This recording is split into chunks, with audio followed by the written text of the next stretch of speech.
Os povos indígenas viviam em harmonia com a natureza das terras que chamavam de Ipaunguaçu.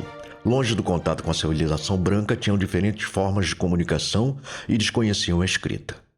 Por isso, oficialmente, a história da Ilha Grande começou a ser contada apenas em 6 de janeiro de 1502, quando houve o registro do avistamento da ilha pelo navegador André Gonçalves, sob o comando do comandante Gonçalo Coelho, que liderou a expedição ordenada por Dom Manuel I de Portugal, resultando no registro de sua pseudo-descoberta, a Ilha Grande. Tanto que em uma pesquisa realizada pela UERJ, revelou sambaquis ao leste da Ilha Grande datado em aproximadamente 4.000 a 2.000 anos atrás, muito antes até da ocupação dos tamoios em toda a ilha. Terra à vista! Terra à vista, meu comandante Gonçalo Coelho! Que percebes, André Gonçalves? Uma ilha bem grande é um continente! Está logo ali à frente! Então atracaremos próximos e descansaremos por lá! Vamos explorar tudo logo pela manhã! Na carta de 20 de novembro de 1530, o rei João III de Portugal confere a jurisdição sobre os tripulantes da armada a todos os habitantes da colônia a Martim Afonso de Souza. Dom João escreve: a quantos esta minha carta, se poder virem, faço saber que eu a envio ora a Martim Afonso de Souza, o meu conselho por capitão-mor da armada, que envio à terra do Brasil, e assim de todas as terras que ele dito Martim Afonso, na dita terra achar e descobrir. E, porém, mando os capitães da dita armada e fidalgos, cavaleiros, escudeiros, gente de armas, pilotos, mestres, mariantes e todas as outras pessoas, e a quaisquer outras de qualquer qualidade que sejam, nas ditas terras que ele descobrir ficarem e nelas estiverem, cumpram e guardem seus mandados assim, então inteiramente, como se por mim em pessoa fosse mandado, sobre as penas que ele puser, as quais com efeito dará devida execução nos corpos e fazendas daqueles que não quiserem cumprir.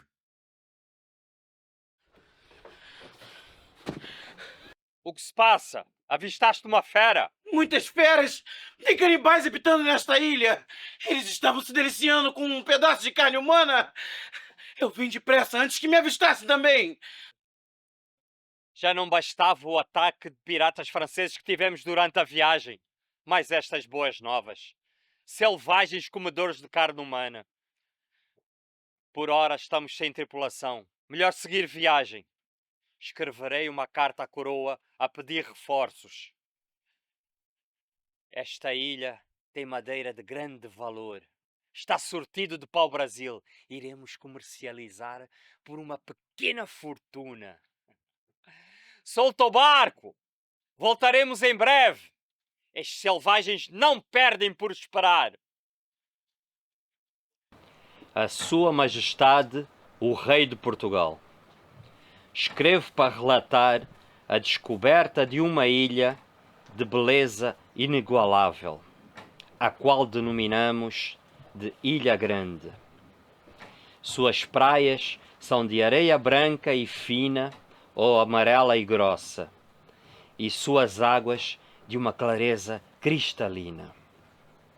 A flora e a fauna são abundantes e a madeira aqui encontrada é de grande valor.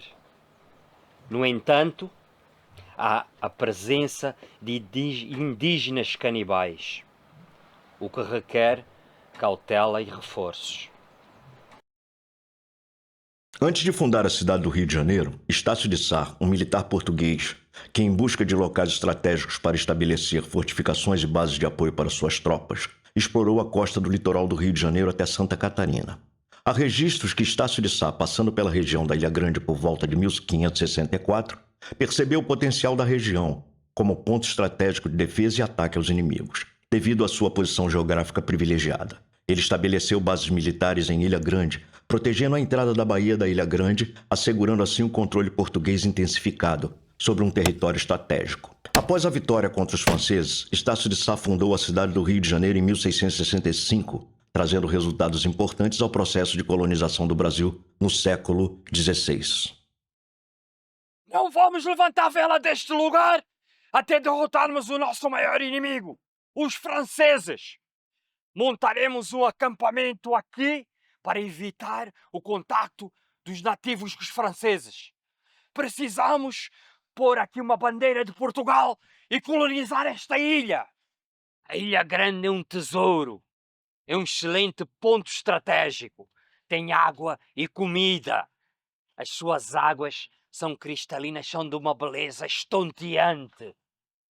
Precisamos mandar uma carta ainda hoje à coroa a mostrar a nossa descoberta. Sim, meu senhor. Certamente a coroa ficará impressionada com essa descoberta. Durante o período pré-colonial e colonial, Ilha Grande era habitada por várias tribos indígenas, incluindo os tupinambás. A ilha servia como um refúgio natural, com sua geografia acidentada e densas florestas oferecendo proteção e recursos vitais para os indígenas. Cunhambebe, um dos mais respeitados entre os líderes dos tupinambás, organizou e liderou a aliança da Confederação dos Tamoios com ataques a partir da ilha, aproveitando seu conhecimento da região e alianças estratégicas com outras tribos próximas e com os franceses. A ilha serviu como um ponto de encontro e planejamento para as ações de resistência, o que fortaleceu para resistir à colonização portuguesa e escravização dos indígenas. Hans Staden foi um aventureiro e mercenário alemão que durante o século XVI foi capturado pelos tupinambás. Ele relatou suas experiências no livro Duas Viagens ao Brasil, onde descreve detalhadamente sua convivência com os indígenas, incluindo o chefe Cunhambebe. Cunhambebe, me dê uma oportunidade que eu sou... Por favor, que eu sou um homem de paz. Eu não vim fazer mal ao seu povo, eu peço que poupe minha vida, Cunhambebe. Homem branco, você, nosso prisioneiro, como posso confiar em suas palavras? Muitos de sua pele trouxeram sofrimento e destruição à nossa Ipaunguaçu. Eu vim aqui em busca de terras novas, de aventuras. Não vim fazer mal ao povo tupinambá. Eu fui capturado por engano. Você veste roupas igual nossos inimigos. Como eu sei que você não é um deles? Acredite, eu não sou português, eu sou alemão. Eu vim com franceses que são amigos de tupinambás. Se você me der uma chance, eu posso provar que eu não sou uma ameaça para tupinambás. Eu sou uma ameaça para você. Você, meu prisioneiro, me dê motivo para poupar sua vida. Cunhambebe, os portugueses vieram para explorar todas as riquezas dessa terra e aprisionar o povo tupinambá. E impor também religião de português a povo tupinambá. Eu conhecer todas as táticas de guerra de portugueses e eu posso ensinar o povo tupinambá a se defender. Homem branco, você continua nosso prisioneiro. Se você for sacrificado em ritual, deverá ter orgulho.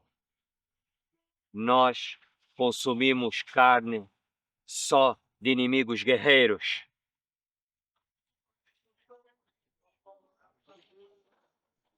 Quando você não tiver mais serventia, eu comer sua cabeça.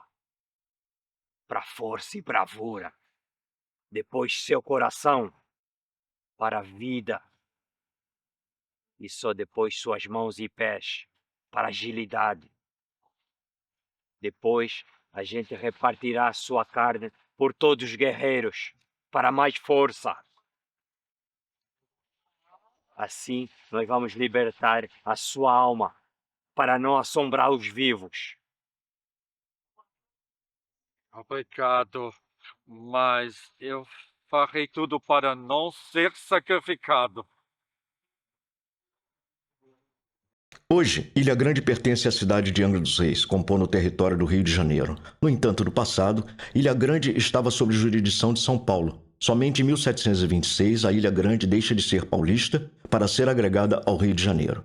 Pela insistência de Luiz Vaia Monteiro, um importante administrador colonial português que atuou como governador da capitania do Rio de Janeiro entre 1725 e 1732. A capitania do Rio de Janeiro, nesse período, estava com um processo de consolidação e expansão territorial. Luiz Vaia Monteiro, como governador, teve a responsabilidade de fortalecer a administração colonial e garantir a segurança e o desenvolvimento econômico da região. Com licença, meu senhor. O senhor já recebeu a carta da coroa, senhor governador? Já, eu estava ansioso pela chegada daquela carta de Dom João V. Por fim, a coroa percebeu a grande dificuldade que eu tenho para vigiar e controlar o que acontece na redondeza. posto que, com o governador responsável pela ilha de Angra do Reis e Paraty, estando fora da minha jurisdição, nada pode fazer para controlar os malfeitores que conseguem sair para outros territórios. Eu creio que o governador de São Paulo não vai gostar de perder esse território. Gostando ou não, já está feito. A coroa já tomou a sua decisão.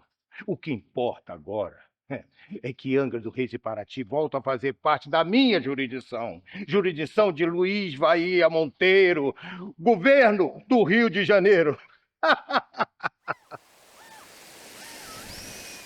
Major Bento, conhecido como Bento José de Souza e Almeida, foi uma figura histórica na região da Ilha Grande durante o século XIX. Destacou-se na praia de freguesia de Santana. Sua ascensão social e econômica foi marcada pela aquisição de grandes extensões de terra, onde desenvolveu atividades agrícolas e pecuárias, com destaque para o cultivo do café.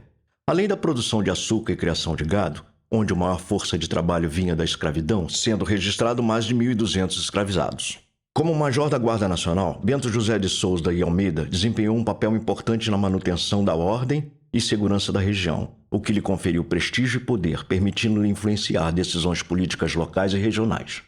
Uma das mais importantes ações feitas pelo Major Bento foi a construção da primeira capela e a primeira matriz da Igreja Católica em sua principal fazenda, atendendo à necessidade religiosa das comunidades da Ilha Grande, que se deslocavam de todos os lados para as missas que aconteciam de forma pontual na praia de freguesia de Santana.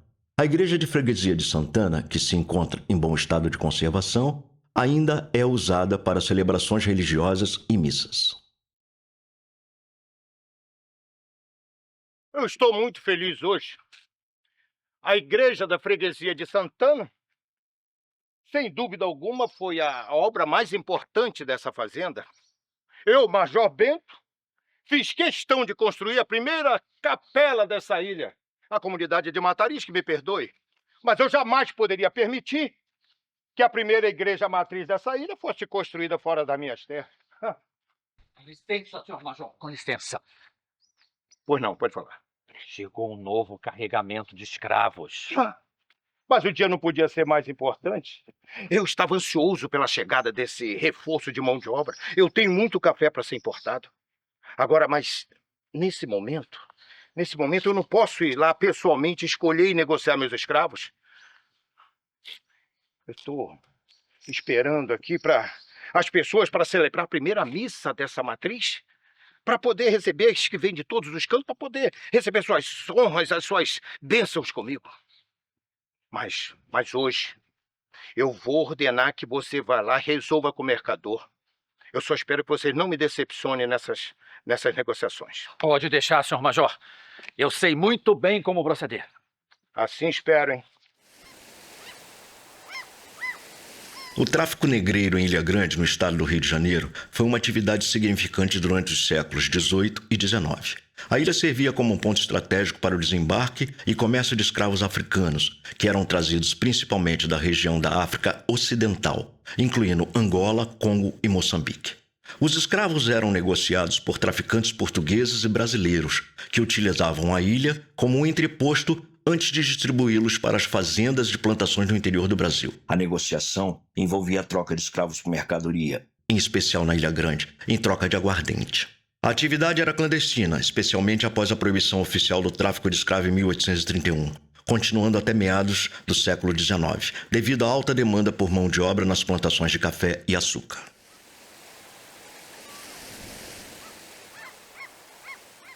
José, vá até o barco e fale para eles não se aproximarem muito da praia. Nesse tipo de negócio, nós temos que ser muito discretos. Se apresente ao capitão em nome do Major Bento e suba. Ele já está esperando pelo Major. Ah, lembrei.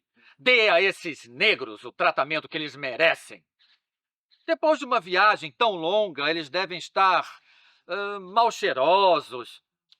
Faz o seguinte, joga todo mundo na água, para eles tomarem banho. Ah, mas cuidado com aqueles que souberem nadar bem, para a gente evitar fuga. Aqueles que morrerem não serão pagos ao mercador, porque morreram. Agora, Aqueles que souberem nadar e tentarem fugir serão punidos severamente com a morte.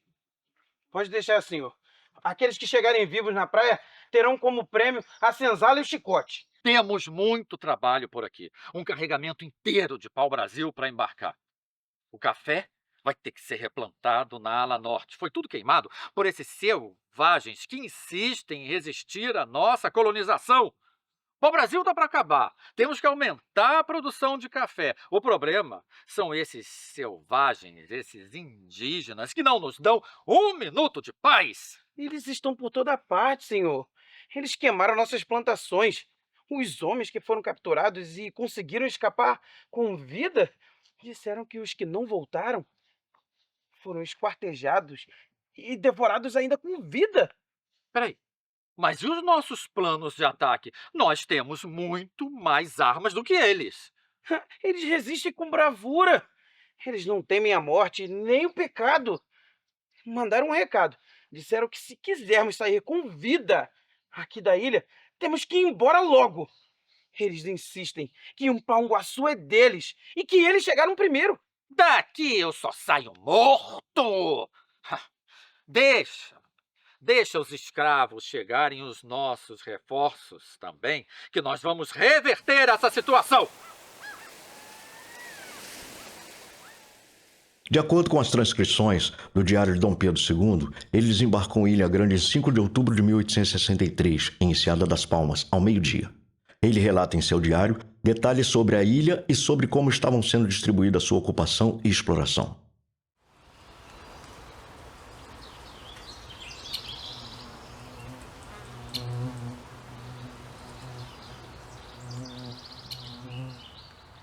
Meu imperador Dom Pedro II, eu sou Manuel Caetano de Lima, devoto de Nossa Senhora. Estamos construindo aqui na Vila do Abraão uma nova capela, mas a porta está muito pequenininha. Será que o imperador não gostaria de abençoar a capela de Nossa Senhora do Abraão com uma porta maior? Toma esse punhado de moedas. Eu acho que será o suficiente para comprar uma porta nova. Ai, Deus lhe abençoe, Deus lhe abençoe. Nossa Senhora também.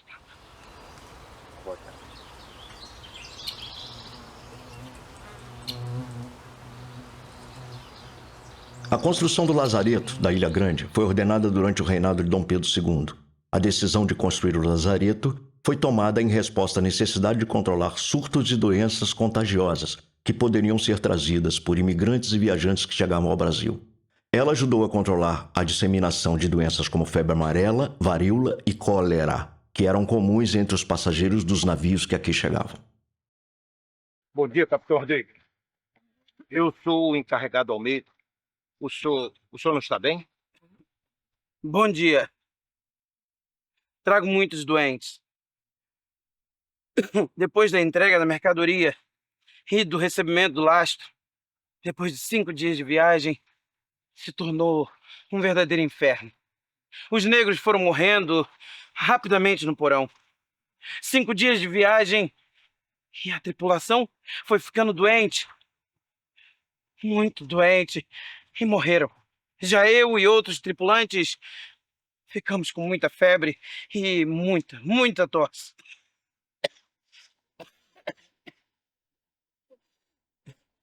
Eu preciso carregar o barco com pedra e areia para seguir viagem.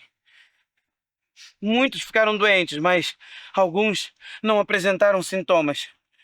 Eu tenho 20 pessoas, 20 tripulantes ainda. A febre amarela se alastrou pelo rio, mas o que mais prejudicou esta viagem foi a cólera. Vamos iniciar a quarentena imediatamente. Tão logo seja feito o pagamento. Tá? Nós temos preços diferenciados de acordo com a ala e o conforto que o senhor deseja receber. Agora nós vamos precisar que todos os doentes sejam desembarcados e encaminhados para o lazareto. Quanto os outros da tripulação, aqueles supostamente sadios, eles vão ficar em observação no próprio barco. Tenho 3 tripulantes que estão muito debilitados. Acho que vão se salvar. Faremos o possível, capitão. Nossa equipe médica vai acompanhar os tripulantes e eu vou chamar os enfermeiros também para ajudar todos os doentes debilitados a desembarcarem. Agora, por favor, sente-se um pouco até que a gente organize tudo isso. E eu não posso deixar de lembrar novamente quanto ao pagamento. Nós precisamos receber o pagamento de cada internação, até para direcionar a tripulação às suas salas, capitão. Cá está o pagamento. Creio que tenho o suficiente para atender a todos. E eu espero que eu, como capitão, tenha uma ala digna. E o lazareto consegue comportar e combater esta epidemia? Mas o lazareto é muito mais que isso. Ele garante evitar a proliferação de várias doenças para a população, daqueles que moram próximos aos portos, com negociação de mercadorias, capitão.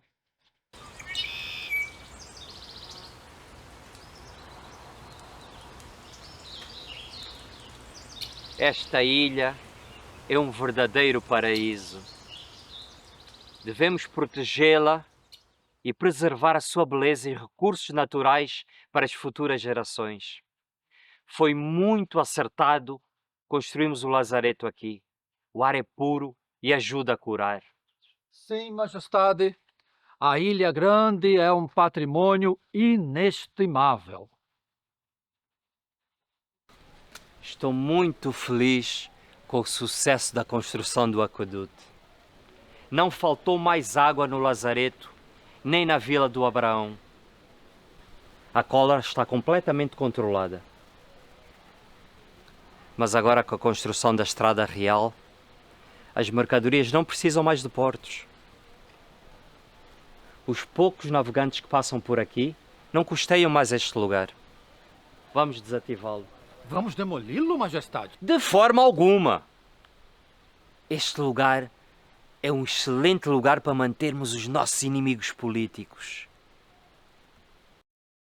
O ex-imperador Dom Pedro II embarcou no navio Parnaíba II, que partiu em direção ao litoral de Angra dos Reis. Coube ao capitão de fragata José Carlos Palmeira a dolorosa incumbência de levar a comitiva até a Enseada do Abraão, na Ilha Grande, onde deveria transferir-se para o Alagoa II, que a conduziria sua viagem de exílio. As embarcações aportavam no recém-ampliado Cais do Lazareto, construído pelos engenheiros Henrique Álvares da Fonseca e seu auxiliar Francisco de Paula Freitas. Disse que dali, dentre todos consternados, o ex-imperador, olhando para o continente, perguntou: onde foi que errei? Dom Pedro II deixou a Enseada do Abraão com destino a Portugal. Desativado em 1913, o lazareto só voltou a ser utilizado em 1939 como alojamento de fuzileiros navais. Em 1940, o antigo hospital passou a ser a colônia penal Cândido Mendes e recebeu presos que estavam na colônia de Dois Rios. Esta, por sua vez, passou a receber os presos políticos que antes ficavam em Fernando de Noronha, na época cedida como base militar para os Estados Unidos, como parte do esforço brasileiro na Segunda Guerra Mundial. Entre os presos pelo Estado Novo estava o escritor Graciliano Ramos, que relatou a sua passagem no romance autobiográfico Memórias do Cárcere. Em 1954, o prédio do lazareto foi desativado e em 1963 foi demolido por ordem do governador Carlos Lacerda e os presos comuns foram transferidos para a colônia de Dois Rios, que passou a se chamar Instituto Penal Cândido Mendes. O presídio continuou em funcionamento até em 1994, quando foi desativado pelo governador Leonel Brizola e implodido. Hoje, a ilha vive basicamente de turismo e ainda abriga algumas comunidades de caiçaras e povos vindos de diversos lugares do Brasil e até de outros continentes. E em Dois Rios, o acervo de Cândido Mendes integra o Museu do Cárcere, administrado pela UERJ.